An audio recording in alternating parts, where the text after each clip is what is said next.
యావత్ దేశానికి సుపరిచితులు ప్రజాకవి గాయకుడు గద్దర్ విగ్రహాన్ని హన్మకొండలో నెలకొల్పడానికి అన్ని వర్గాల ప్రజలు సహకరించాలని కాకతీయ విశ్వవిద్యాలయం రిటైర్డ్ ప్రొఫెసర్ వెంకటనారాయణ కోరారు.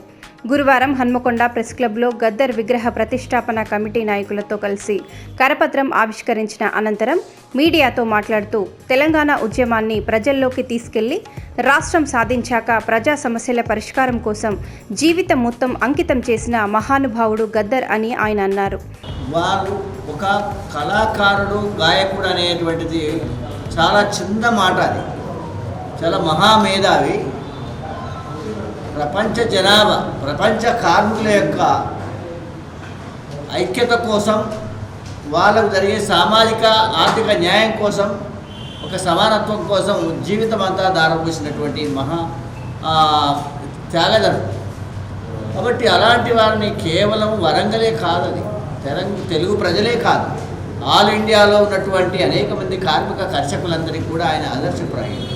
కాబట్టి వారి విగ్రహాన్ని వరంగల్ ఒక ఉద్యమగడ్డ, ఒక తెలంగాణకు తలమానికం లాంటి వరంగల్లో చాలా అద్భుతమైన పద్ధతిలో వారి విగ్రహాన్ని పెట్టడం వల్ల భావితరాల వాళ్లకు ఒక ఆదర్శం అవుతుంది.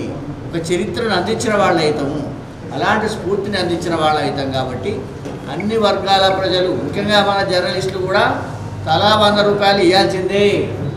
మేము 1000 రూపాయలు ఇస్తాం, కానీ మీరు 100 అన్న ఇవ్వాలి అన్నతోటి మనందరం తిరిగినాం. కాబట్టి ప్రజలను కూడా అడుగుతున్నాయి, బిచ్చమైన అడిగిన మాత్రం ఈ ప్రతిష్ట చెయ్యాలి. తెలంగాణ రాష్ట్రంలోనే ఇది ఒక అద్భుతమైనటువంటి ఒక వినోద కేంద్రము, స్ఫూర్తి కేంద్రము, జ్ఞాన కేంద్రంగా కనిపించాలని నేను మనం చేస్తున్నాను. విగ్రహ కమిటీ అధ్యక్షులు కోండ్ర నరసింగరావు మాట్లాడుతూ గద్దర్ లేకుండా ఏ ప్రజా పోరాటం నడవలేదని గుర్తు చేశారు. వరంగల్ జిల్లాతో గద్దర్కు విడదీయరాని అనుబంధం ఉందని, ఆయన విగ్రహం నెలకొల్పడానికి అందరూ ముందుకు రావాలని కోరారు. గద్దర్ విగ్రహ కమిటీ జనరల్ సెక్రటరీ డాక్టర్ జిలకర శ్రీనివాస్ మాట్లాడుతూ గద్దర్ పాటలు, మాటలు 50 ఏళ్ల పాటు సమాజ మార్పు కోసం పనిచేసిన వాగ్గేయకారుడు అని, ఆయన విగ్రహం హన్మకొండకు గౌరవం తెస్తుంది అన్నారు. ఆగస్టు 6, 2024 నాడు విగ్రహాన్ని ఆవిష్కరించాలని సంకల్పించినట్టు కమిటీ సలహాదారు మన్నె బాబురావు, ఉపాధ్యక్షులు చుంచు రాజేందర్ తెలిపారు. వరుసగా అనేక సమావేశాలు నిర్వహించడం జరిగింది. ఆగస్టు 6 నాడు గద్దరన్న మరణించారు. వచ్చే ఆగస్టు 6 నాటికి హన్మకొండలో గద్దరన్న విగ్రహాన్ని ఏర్పాటు చేయాలని నిర్ణయించడం జరిగింది. ఈ విగ్రహ ప్రతిష్టాపన కమిటీకి ముఖ్య సలహాదారుగా మా గురువుగారు గౌరవనీయులు ప్రొఫెసర్ వెంకటనారాయణ సార్ గారు ఉన్నారు. ఈ కార్యక్రమంలో ఈ విగ్రహ ప్రతిష్టాపన కమిటీకి కోండ్ర నరసింగారావు గారు, రైల్వే ఉద్యోగుల నాయకులు, రైల్వే జేఏసీ నాయకులు వారు అధ్యక్షులుగా ఉన్నారు. డాక్టర్ జిలకర శ్రీనివాస్ అని నేను జనరల్ సెక్రటరీగా ఉన్నాను.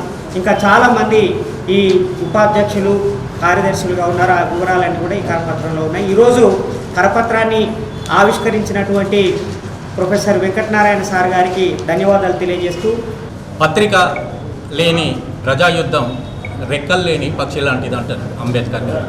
ఎందుకంటే తెలంగాణ ఉద్యమాన్ని మీరు ఉవ్వెత్తున ప్రపంచానికి చాటినటువంటి జర్నలిస్టులకు ప్రత్యేక అభినందనలు తెలియజేస్తూ, ముఖ్యంగా ఏదైతే ఈ యొక్క విగ్రహ ప్రతిష్టాపన మన జిల్లా లోపల చేసుకుంటున్న సందర్భంలో కూడా దీన్ని కూడా పెద్ద ఎత్తున మీరు ప్రచారానికి శ్రీకారం చుడతారని తెలియజేస్తూ, 75 ఏళ్ల గద్దరన్న జీవిత చరిత్ర లోపల ఏ ఒక్క రోజు కానీ, ఒక గంట కానీ, ఒక నిమిషం కానీ తన కుటుంబానికి ఏనాడు కేటాయించలేదు. కేవలం సమాజంలో జీవిస్తున్న పేద బడుగు బలహీన వర్గాల కొరకు తన జీవితాన్ని అంకితం చేసిన గద్దరన్న ఈ జిల్లాలో ఉద్యమ బీజాలను వేసినటువంటి గద్దరన్నని ఇక్కడ విగ్రహ స్థాపన కొరకు అందరూ కూడా సహకరించి మరి ఆ యొక్క విగ్రహ ప్రతిష్టాపనను ఆగస్టు 6 లోపు మరి చేసుకోవలసినటువంటి అవసరం ఈ జిల్లా ప్రజలకు, విద్యార్థి, మేధావి, కార్మిక కర్షకులు అందరికీ కూడా ఇంతకుముందు పెద్దలు వెంకటనారాయణ సార్ చెప్పినట్టుగా అందరి యొక్క విరాళాల సేకరణతోటి విగ్రహ ప్రతిష్టాపన జరుగుతుందని ఈ సందర్భంగా తెలియజేస్తున్నారు. ఈ కార్యక్రమంలో గాజాల గోవర్ధన్, చింతం ప్రవీణ్, కొమ్మాలు బాబు, అంకేశ్వరపు రామచందర్, గద్దర్ సాంబయ్య, కన్నాల రవి, మాదాసు సురేష్, ఎం కృష్ణమూర్తి, ఎబ్నార్, చుంచు, నరేష్ తదితరులు పాల్గొన్నారు.